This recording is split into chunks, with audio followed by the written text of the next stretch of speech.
Google may have confirmed the upcoming release of its Pixel 9 smartphones, but there are still some secrets of the Pixel 9 Pro and Pixel 9 Pro XL to be revealed, including the exact sizes of the new Pro models.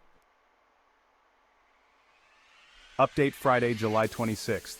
Sitting alongside the latest leak of the specs of the Pixel 9 and Pixel 9 Pro smartphones comes the best look yet at the colors chosen by Google for this year's flagship smartphone release.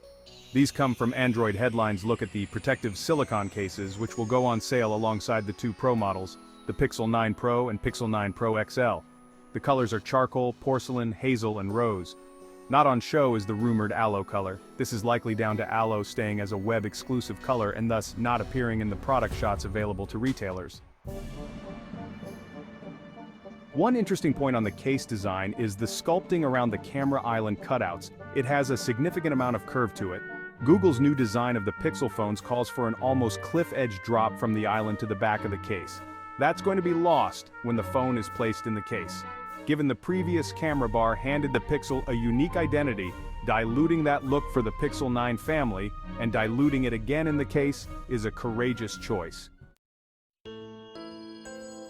New details on the display's design of the upcoming Pixel 9 family of smartphones have been published by prolific leaker Steve Hemmerstoffer of OnLeaks.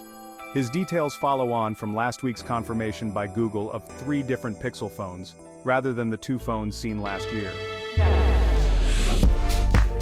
Strictly speaking, there are 4 models. The outlier is the Pixel 9 Pro Fold. It's a sequel to last year's Pixel Fold, but 2023's Foldable was not labeled as part of the mainline Pixel 8 family, presumably to keep some separation between the consumer-focused candy bar phones and the more esoteric Foldable. This year, the Fold will be adopted into the Pixel 9 line, but by its nature it will remain a more specialized choice with its unique design. Which leaves us with the Pixel 9 Pro and Pixel 9 Pro XL. The obvious change will be in the physical size with options for a 6.3-inch screen or a 6.8-inch screen over the 2 standard Pro models. It's important to realize where the XL and the regular fit in.